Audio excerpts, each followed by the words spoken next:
ฮัลโหลสวัสดีครับผมอะไรวะเนี่ยอันเนี้ยมันชอบขึ้นบ่อยนะไม่รู้เป็นอะไรมันเป็นเหมือนแบบว่าบางทีก็มีภาพอะไรไม่ดีหลุดมาด้วยยิ่งมีภาพผู้หญิงหลุดมาด้วยหรือบางทีก็มีภาพไอ้ผู้ชายนั่นแหละมาขอเดทมันมาขอตั้งเขามาขอตั้งแต่เป็นเดือนแล้วล่ะมันขอทุกวันทุกวี่ทุกวันไม่รู้ทำไมผมเป็นผู้ชายนะไม่ใช่กระเทยไม่ใช่ผู้หญิงโอ้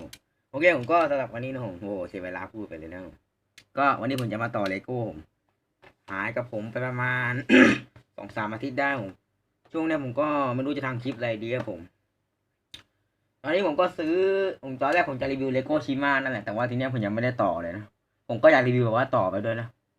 ผมแต่ว่าผมกลัวมันเสียเวลาไงก็เลยบอกว่ายังไม่เอาดีกว่าเอาเลโก้กล่องเล็กที่มันง่ายๆก่อนดีกว่าเพราะว่าตอนเนี้ยเลโก้กล่องเล็กนะของผมอะมันเหลืออีกหลายกล่องเลยนะผมโอเคผมก็วันนี้ผมจะมาต่อให้ดูสัก3 ตัวนะผมเป็นเลโก้จากเกม Overwatch นั่นเองครับผมที่คนเราจะรู้จักกันนะ ที่มันจะเป็นพวกตัวละครต่างๆครับผมโดยเฉพาะไอ้ตัวนินจาอย่างเคนจิอะไรนะที่มันดังๆนะผมที่ผมชอบอะเคนจิริปเปอร์อะไรเงี้ยมีหลายตัวนะผมโอเคผมก็เดี๋ยวผมให้ดูเลยว่ามีตัวไหนบ้างขอเพลงกล้องลงหน่อยนะครับผมตั้งกล้องผิดอีกอะโอ้ย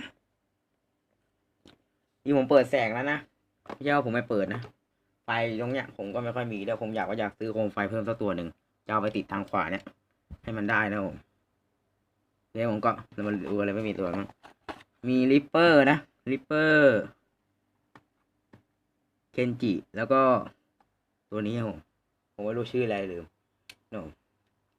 โอเคผมก็เดี๋ยวเรามารีวิวกันเลยดีกว่าผมเพราะว่าในเซตเนี้ยจะมีทั้งหมด1 2 3 4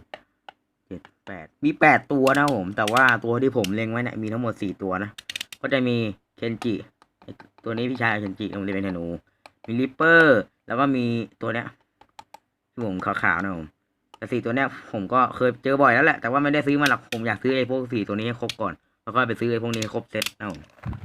เนี่ยเซตมันมีแค่นี้แหละแต่อยากซื้อเลโก้กล่องใหญ่อะมันจะได้หุ่นยนต์ได้ไงแต่เป็นหุ่นยนต์ตัวแบบตัวไงไม่รู้นะ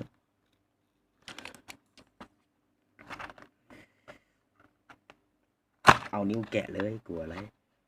โอ้ขาดเลยดูโอ้โหกล่องขาดเลยกล่องสวยงามโอ้โหผมจะมาต่อพี่ชายของเคนจิก่อนที่เป็นธนูนะเป็นมังกรเหมือนกันนั่นแหละแต่ว่าเขาเป็นนักธนูก็วิธีต่อมันก็จะอยู่ข้างหลังนี่เลยดูไปพร้อมกันกับผมเลยก็ได้โอ้ยโอ้ยเลยค่อยโอ้อุ้ยธนูผมธนูเหมือนของเก่าเลยนะแต่ว่ามันสวยดีแค่ผมก็เนากล่องนี้ก็วางไกลๆหน่อยแล้วกันอันนี้ก็บังไม่งั้นละก็นี่เลยก็ให้ประมาณนี้แหละกี่โมงนาที3 นาที 20ก็ไม่เป็นไรหรอกผมอยากอัดวันนี้ผมอยากอัดช้าๆหน่อยถ้าคนดูไม่เยอะก็ไม่เป็นไรเพราะว่าผมคนดูไม่ค่อยเยอะแล้วหลายคลิปก็เดี๋ยวจะมาต่อกันเลยผมจะมาต่อเครื่องบินก่อนนะโอเคผมก็เราจะเอาตัวนี้เสียบเข้าไปอย่างนี้ผมเพราะว่ามันมี2 หัวใช่ไหมเนี่ยมันจะมี2 หัวนะผมหัวเดียวกันเลยนะผมแล้วผมก็แล้วก็เอาใบพัดนะใบหนึ่งนะเอามาติดตรงนี้ติดซ้ำเข้าไปหลังจากนั้นก็ทำเป็นแนวลงใช้ตัวนี้สีแดงตัวนี้มาเสียบแบบนี้ให้สุดนะผมจะได้ไม่หลุดหมุนผิดท่าโอเคครับผมเสร็จแล้วก็เอานี่มาในรูนี้แล้วก็มันเป็นตอร์ปิโดนะเป็นเหมือนที่เขาขี่อะนะเหมือนของจริงอะแล้วก็แบบว่ามีจรวดด้วยมั้งขี่อะเนี่ยขี่อะไรอะอันนี้มันก็ลำบากเหมือนกันนะหักไม่ได้แล้วนะเป็นยางนะผมถ้าผมเผลอทำแรงไปเผลอไปหักเผลอไปมาหักนะผมก็เสียดายมากเพราะว่ามันเป็นยางแต่ก็ไม่เสียดายหรอกโอเคต่อไปจะเป็นตัวยืนนะผมให้สามารถเขายืนได้ให้เขายืนได้นะผมแล้วก็ต่ออย่างนี้เลยอุ้ยนั่นไงหลุดอีกตัวยางนี้หลุดไม่ได้เลยแล้วมันก็ให้มาสั้นแล้วมันก็ให้มาโคตรดีเลยดูโหมันให้มาแบบแค่นี้ถ้ามันพอดีเนี่ยมันจะดีมากแต่มันเหมือนเป็นจรวดไงแล้วผมคิดว่า อย่าไปเล่นเลยดีกว่าเอาเก็บโชว์ดีกว่าเพราะว่าไอ้พวกเนี้ยเผื่อมันจะกระเด็นหายได้นะผมอุตส่าห์บอกแล้วนะใครไม่เชื่อก็แล้วแต่นะยังไงต่อตัวโค้งนี่ต่อเหมือนเดิมนั่นแหละ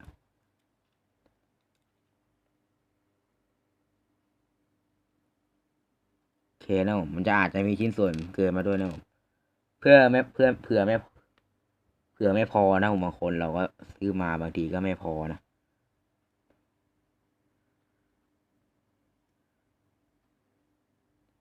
โอเคผมก็ต่อเหมือนเดิมนั่นแหละแต่ว่าจำสูตรมันไม่ค่อยได้ผมก็เสร็จกับเครื่องบินแล้วนะน้อง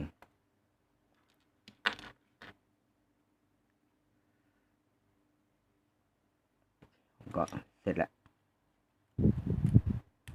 โอเคผมก็เสร็จกับเครื่องบินแล้วนะต่อไปเราจะมาต่อตัวของเออเจอตัวนี้กันนะครับผมไม่รู้ชื่ออะไรนะชื่อก็หลงลืมเดี๋ยวมันให้มาไม่ครบเลยนะคุณผู้ชมด้วยแล้วมือหาย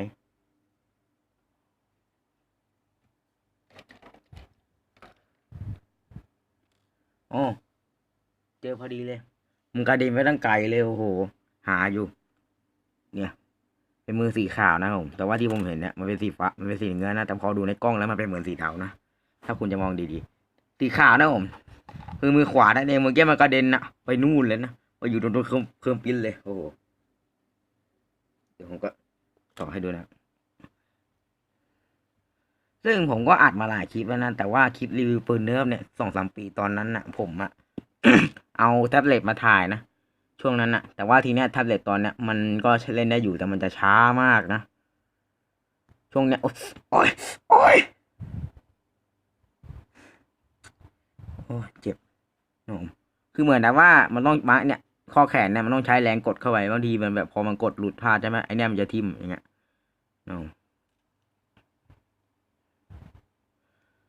โอเคโอเคอุ้ยลืมไปต้องใส่นี้ต้องใส่นี้ให้เขาด้วย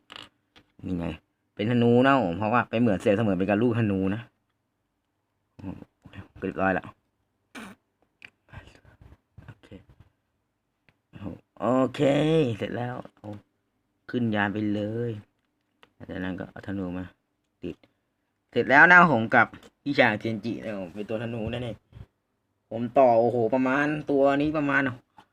5-6 นาทีนะผมโอเคครับผมก็เดี๋ยวต่อไปเราจะมาต่อเคนจิก่อนเลยนะผมเคนจิต่อนะผมเดี๋ยวผมจะต่อ3 ตัวรวดเลยคนคลิปเนี้ยผมบอกเลย ผมว่าเกือบ20 วิก็ได้นะคลิปนี้เพราะว่าตัวหนึ่งมันใช้เวลาเยอะมากหาอะไรมายันก็ไม่ได้โอ้นั่นไงเผื่อแป๊บเดียวกล่องยับแล้ว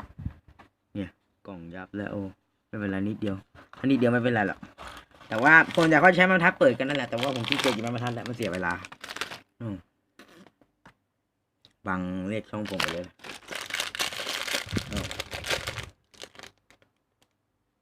เอ้าไอ้แม่เย็ดคุณผู้ชมโดนหลอกอีกแล้ว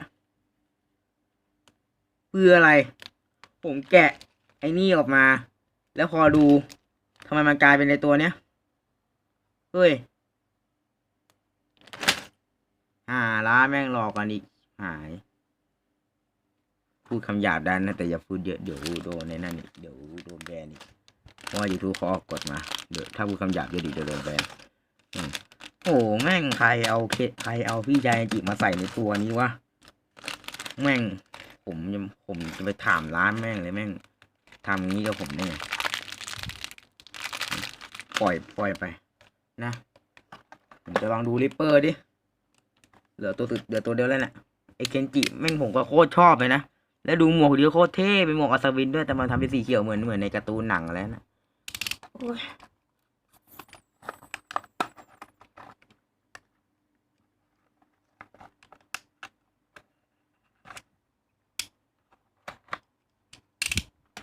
เงา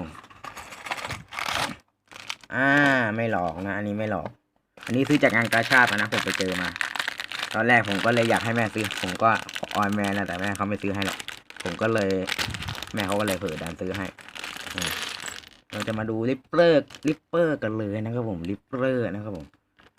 ผมชอบมากเลยริปเปอร์เนี่ยมันเป็นผีเท่ดีนะผมก็จะมาต่อตัวมันก่อนดีกว่าเพราะว่าตัวมันจะต่อง่ายกว่าผมคือผ้าในผ้าแบบนี้คอลเลคชันมันมีหลายคอลเลคชันมากเลยที่แบบว่าเป็น2 รูอย่างเงี้ยนะ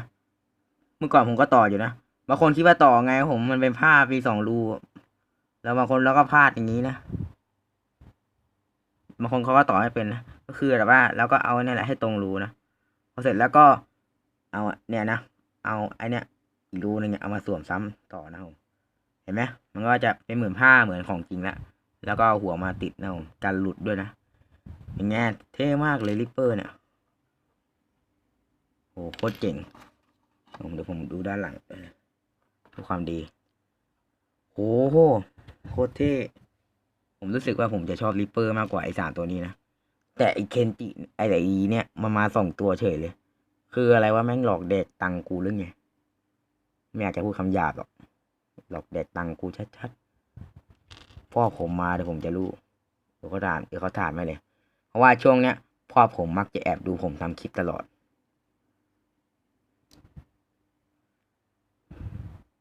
บางทีไม่รู้จักชื่อช่องผมหรอกบางทีก็เปิดไปเรื่อยเปื่อยแล้วก็เจอเปิด YouTube ไปเรื่อยเปื่อยแล้วก็เจอช่องผมแล้วเขาก็ดูว่าผมจะทำอะไรภายในคลิปมั่งอะไรเงี้ยเขาจะคอยจับตาดูตลอดพาขึ้นนะมันเกะกะขึ้นโอเคครับขอหมวกก่อนอุ้ยหล่น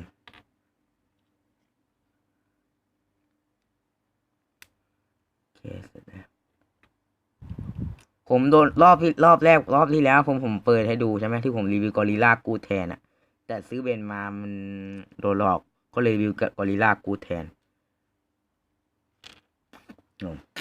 เสร็จแล้วผมก็ริปเปอร์แต่ไปจะมาทำปืนของเขากันเองเนาะ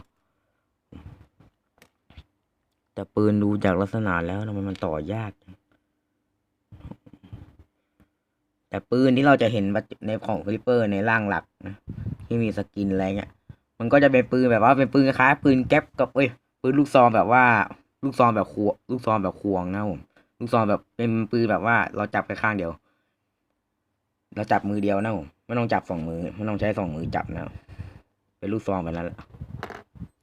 ริปเปอร์ก็ล้มไป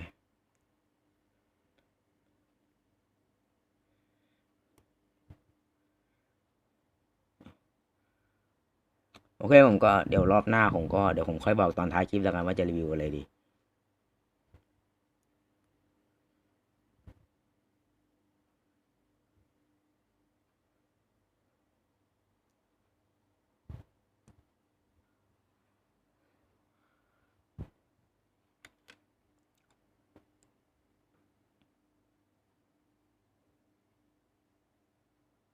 อืม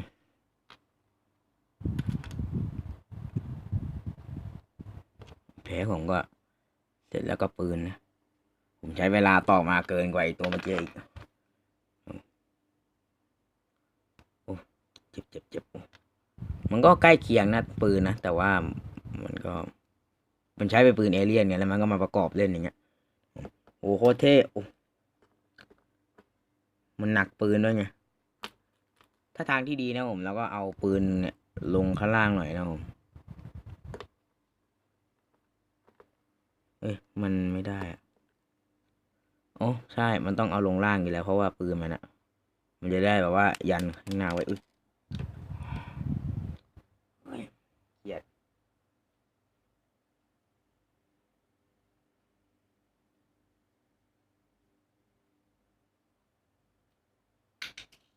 อะไร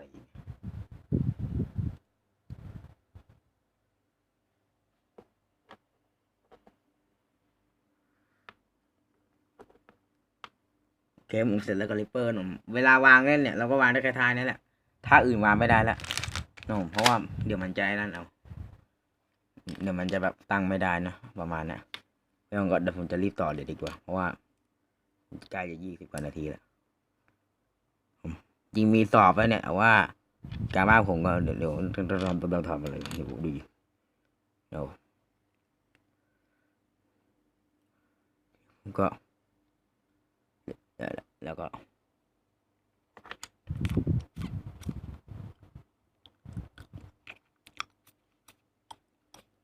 ปวดฟันยังไงไม่รู้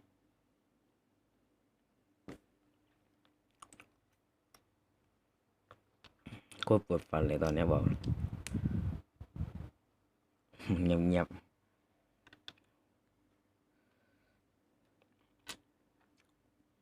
ติดไฟกันนะผมเป็นนายพ่น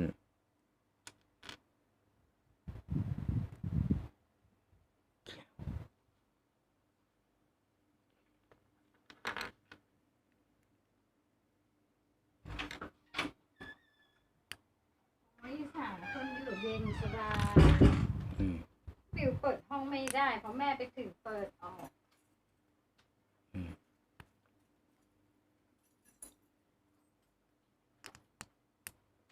ทำอะไรกันอ๋อเอาไว้นี่มาเก็บไว้กลัวเดี๋ยวมันพัง ทศกัณฐ์ยักษ์นั่นแหละ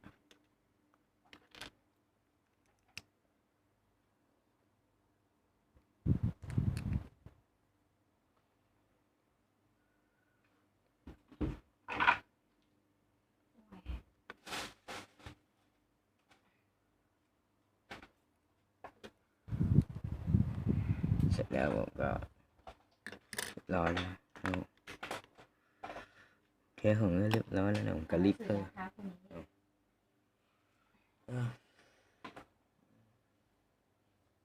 ลาไปก่อนนะผมบ๊ายบายเสร็จแล้วแล้วเราก็ช่างมันเนาะเพื่อนใจ